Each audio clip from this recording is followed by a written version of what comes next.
여러분 안녕하세요. 파인쌤이에요. 뿅! 여러분 오늘은 선생님이 수업 영상을 올리는 게 아닙니다. 오늘은 공부 관련 꿀팁을 올려보려고 해요. 사실 지난 7월에 선생님이 시험 문제 출제 원리와 관련한 영상을 올렸었거든요. 여기 링크 보이시죠?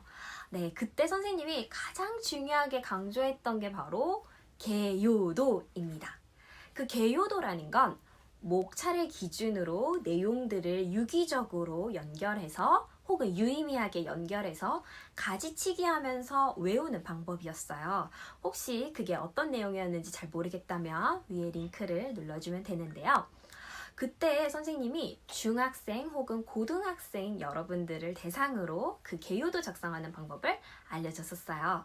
그런데 오늘은 대학생 여러분들이 과연 전공 과목을 공부할 때 이 개요들을 어떻게 작성하면 되는 건지 설명해 주려고 합니다.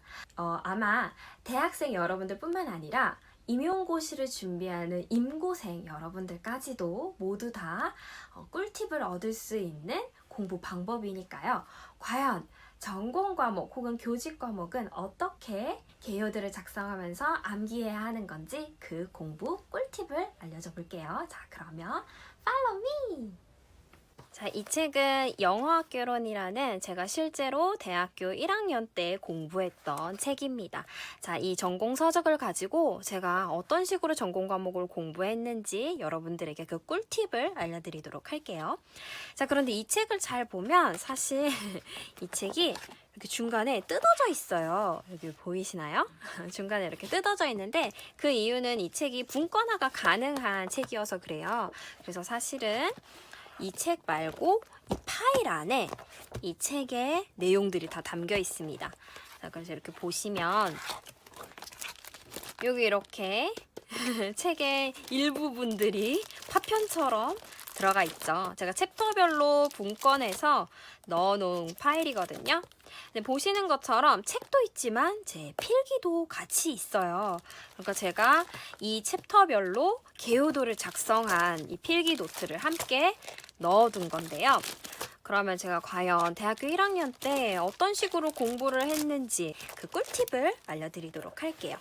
우선 저는 그나마 좀 여러분들한테 설명하기 간단한 이 스멘틱스를 예시로 설명을 드릴게요. 스멘틱스는 의미론이라는 뜻인데요. 우선 여러분들은 공부할 거를 이렇게 저처럼 꺼내놨으면 제일 먼저 하셔야 되는 게 있어요. 그게 바로 뭐냐면 지난 제 영상에서도 제가 말한 것처럼 반드시 목차부터 봅니다.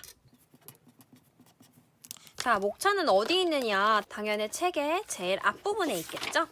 여기 이 contents라는 부분이 바로 목차겠죠. 자, 여기 보면 챕터 1, 2, 3 뭐 쭉쭉쭉쭉 나갈 텐데요. 이런 식으로 제가 지금 보려고 하는 건 이 챕터 3의 semantics 이 부분입니다. 자, 그러면은 제가 목차를 보고 목차에는 지금 현재 background, sense, reference, truth, summary 등등등이 있구나라는 걸 먼저 파악합니다.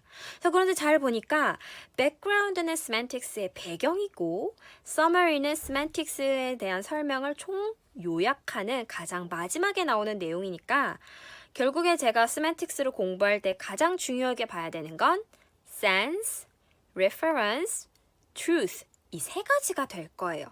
그렇다면 저는 이 세 가지를 주축으로 개요들을 작성해야 된다라는 사실을 인지하고 있어야 하는 겁니다. 또한 제가 이 semantics를 공부할 때는 이 세 가지를 중심으로 공부해야 된다는 거겠죠? 이 세 가지가 가장 중요한 거니까요. 자, 그래서 제가 대학교 1학년 때 실제로 작성했던 개요들을 보면 여기 sense, 그 다음에 reference, 그 다음에 truth라고 구분을 해놨죠. 이 형광펜 칠한 것도 대학교 1학년 때 해놓은 거예요. 지금 제가 해둔 게 아니라. 그러니까 제가 필기했던 것도 다 여기 목차를 기준으로 sense, reference, truth를 기준으로 필기했음을 볼 수 있어요. 자, 이렇게 다시 한번 목차가 중요하다라는 거 알려드립니다. 자, 그럼 계속해서 공부를 한번 해볼게요. 어떤 식으로 공부를 하느냐. 먼저 여러분들은 이렇게 책을 펼치겠죠. 자, 책을 이렇게 봅니다. 보면 어떤 내용이 쭉 나와 있을 거예요. 당연히 여러분들은 처음부터 다 꼼꼼하게 읽어봐야 되겠죠. 자, 그런데 여러분들이 그냥 읽으면 안 돼요. 그냥 읽지 않고 반드시 제가 지금부터 적는 걸 유의하면서 읽어줘야 해요. 뭐냐? 분류, 대조, 비교. 자, 이 세 가지를 적극적으로 하면서 읽어줘야 해요.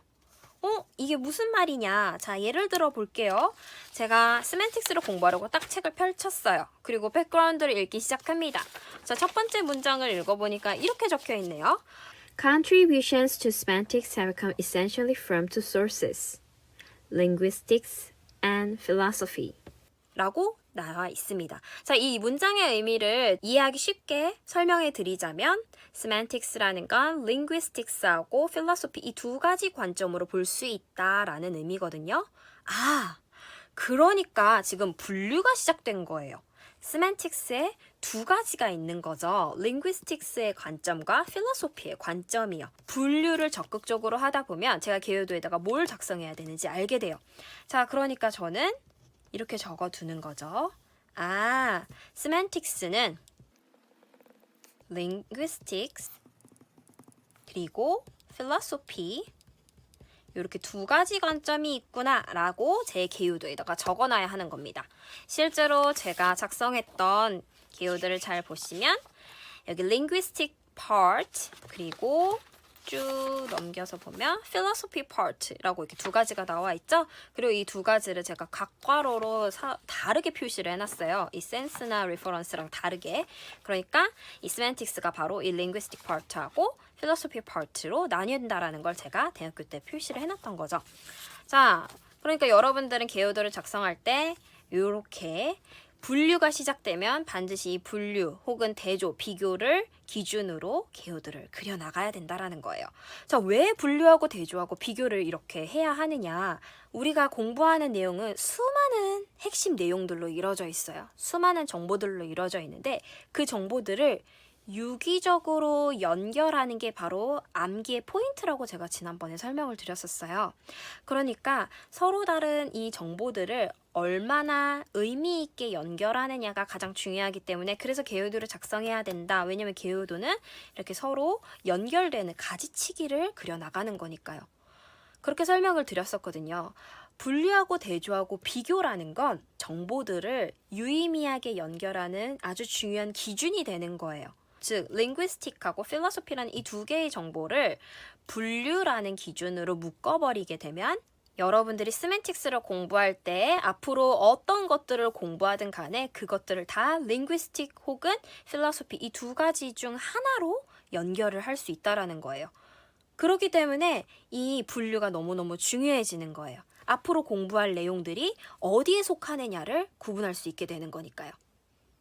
자, 그러면 계속해서 읽어볼게요.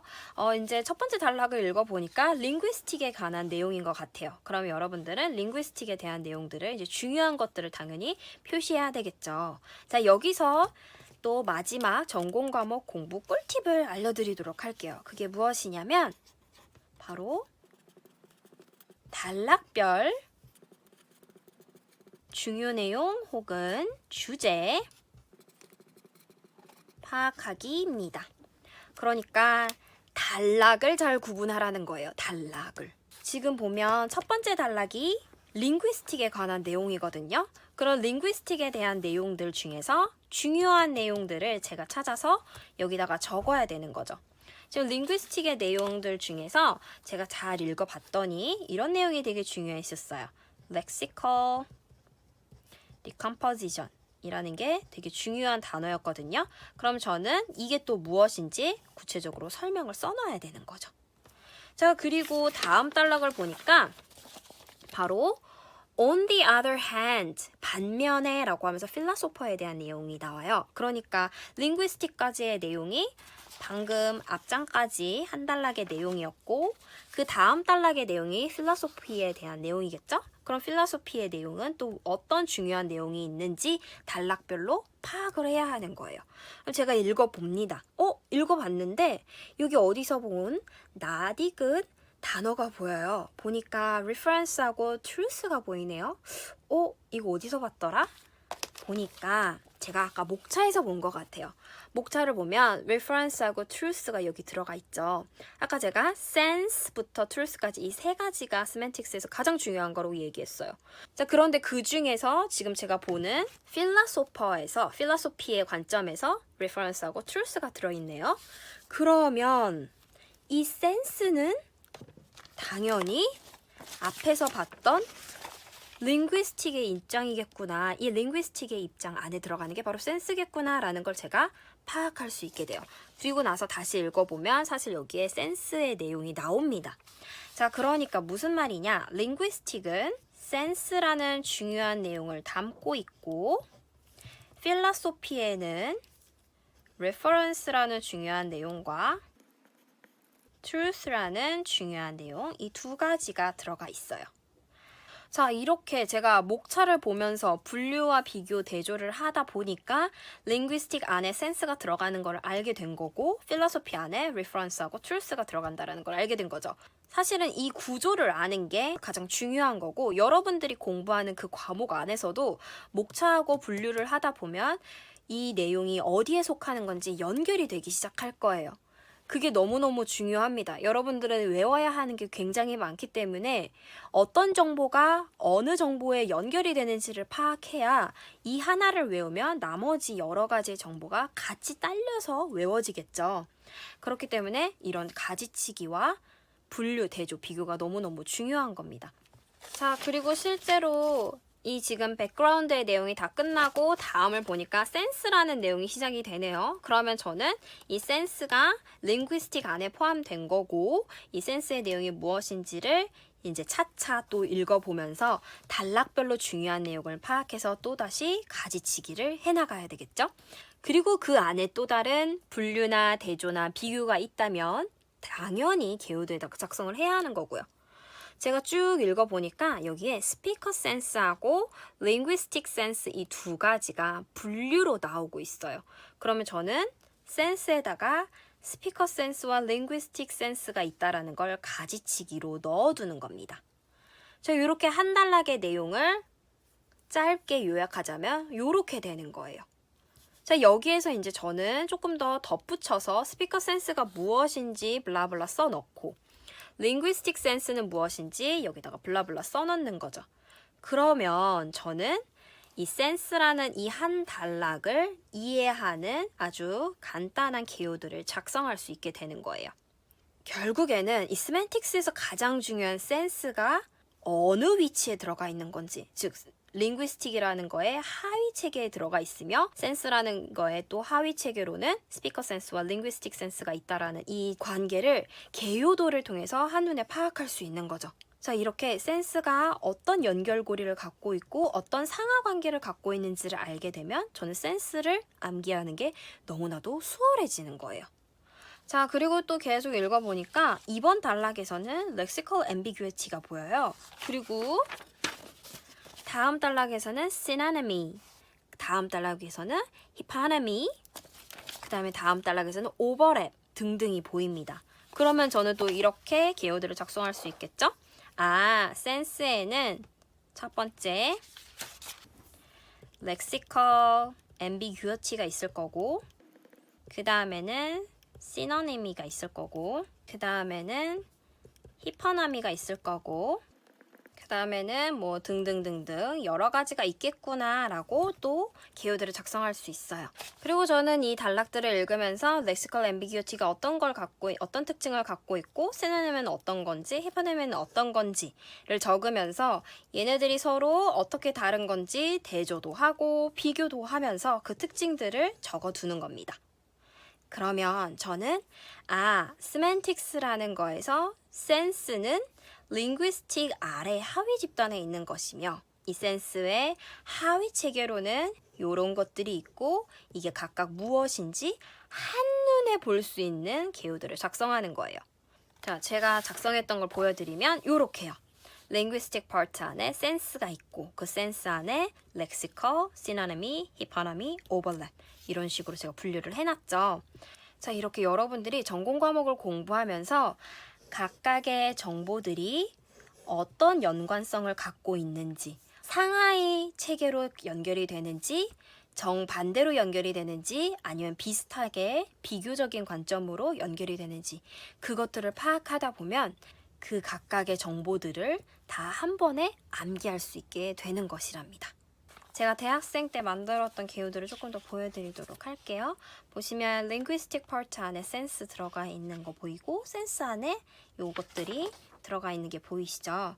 그리고 이 내용들을 잘 보면 제가 이 서로 1번부터 그다음에 여기 5번까지 어떻게 다른지, 얘네들의 중요한 내용은 무엇인지 옆에다 이렇게 적어놨어요. 그리고 그 다음에는 이번에는 philosophy part겠죠? philosophy part에서는 reference하고 truth가 있다라는 걸 제가 표시를 해뒀고, 그 reference 안에는 또 어떤 것들이 있는지 이렇게 적어두고, truth 안에도 또 어떤 것들이 있는지, 또 이번에는 between sentence 안에는 어떤 것들이 있는지 점점 가지치기를 하고 있죠. 자, 이런 식으로 연결을 하다 보면 제가 semantics 한 단어만 보더라도 linguistic part하고 philosophy part 그 두 가지가 있지. 근데 그 linguistic part 안에는 뭐가 있지. 그리고 그 첫 번째에는 또 뭐가 있지. 이런 식으로 점점 가지치기를 해나가면서 디테일 쪽으로 연결되면서 기억이 나는 겁니다. 그래서 대학교 전공 과목을 공부할 때도 이렇게 개요도를 작성하는 게 너무너무 중요해요. 자, 제가 또 다른 예시를 좀 보여드릴게요. 그러니까 포놀로지라고 의문론이라는 건데, 단락을 공부하면서 단락별로 제목을 붙여놨어요. 제가 아까 전에 단락별 중요한 내용이 무엇인지 파악해야 된다고 했잖아요. 그래서 여기 잘 보시면 제가 단락을 이렇게 연필로 그어놓은 걸 보실 수 있을 거예요. 이게 바로 단락별 주제, 중요 내용을 구분하기 위해서 제가 표시를 해둔 거고, 그 옆을 보시면 네모박스 2번, 네모박스 3번, 네모박스 4번, 네모박스 5번 이런 게 보일 거예요. 단락을 구분하고 난 다음에 그 단락별로 중요한 내용이 무엇이고 걔가 뭐에 관련된 내용인 건지를 이렇게 구분을 해놨거든요. 그래서 여러분들도 전공 과목을 공부할 때 당연히 목차 보는 거 너무 중요하고요. 그 다음에 서로 어떤 식으로 분류되고 대조되고 비교가 되는지, 그리고 각 단락별로 어떤 것들이 중요한 것인지 파악하는 게 너무 중요해요. 그리고 그걸 바탕으로 개요들을 작성하는 거죠. 그러면 내가 링귀스틱만 외워도 나머지 하위 체계들을 다 쭉 암기할 수 있게 되는 거고요. 자, 그리고 대학 교수님들이 이렇게 프린트로 수업을 나가시는 분들도 분명히 계실 거예요. 혹은 이렇게 PPT 자료로 수업을 나가시는 경우 있죠. 그러니까 이렇게 프린트물로 진도를 나가는 경우에는 그럼 공부를 어떻게 해야 되느냐. 자, 이것도 마찬가지입니다. 여러분들 당연히 목차부터 봐야 하고요. 그리고 분류, 대조, 비교, 단락별 중요한 내용을 파악을 하는데요. 자, 과연 이것들을 어떻게 찾아내느냐. 이 프린트를 보면서 챕터 2가 과연 어디서부터 어디까지인 건지를 먼저 파악해야 돼요. 그러니까 챕터 3가 나오기 직전까지이겠죠? 바로 여기까지가 챕터 2인 거예요. 그럼 여러분들은 이 챕터 2의 내용이 여기까지 있다라는 걸 확인한 다음에 이 챕터 2는 과연 무엇을 기준으로 분류가 되는지, 그리고 그 각각의 분류된 것들의 중요한 내용들은 무엇인지를 파악해야 하는 거예요. 제가 지금까지 전공 과목에 대해서 무엇을 기준으로 개요도를 작성해야 되는지, 그리고 여러분들이 뭘 중점적으로 공부해야 되는지를 설명을 드렸어요. 그런데 좀 전까지 보여드린 예시가 조금 불충분하다고 생각될 수도 있을 것 같아서 제가 그동안 공부해왔던 대학교 생활의 개요도들을 보여드리려고 합니다. 지금 보시는 것처럼 행동주의, 인지주의, 구성주의가 어떻게 나뉘는지, 어떤 차이점과 어떤 공통점이 있는지 이렇게 작성을 했고, 또 지금 보시는 것처럼 교수법은 어떤 관점으로 나뉘는지 써놨고, 그리고 그 각 관점은 또 무엇으로 구성되어 있고 무엇으로 나뉘는지를 써놨어요.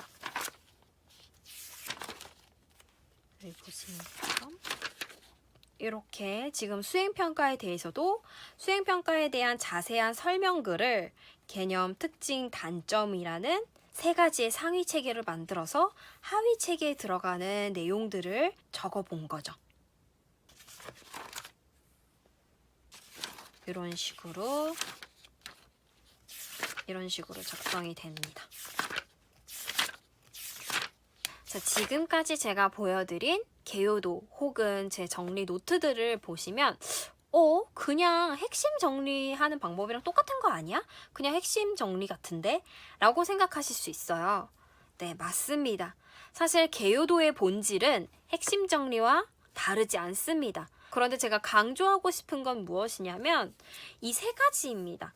그래서 여러분들이 노트 정리를 할 때 선생님이 설명해 주신 걸 그냥 처음부터 끝까지 노트에다가 쓰게 되면 그건 결국은 베껴쓰기나 다름이 없어요. 그런데 베껴쓰기를 하라는 게 제 포인트가 아닙니다. 제가 말씀드리고 싶은 건 요약 정리와 개요도는 다르다라는 게 아니라요. 결국엔 여러분들이 요약 정리를 하든 노트 필기를 하든 개요도를 그리든 뭘 하든 간에 가장 중요한 건 이 세 가지를 알고 공부해야 된다라는 겁니다. 그리고 이 세 가지를 가장 잘 드러내는 게 바로 개요도 그리기인 거고요.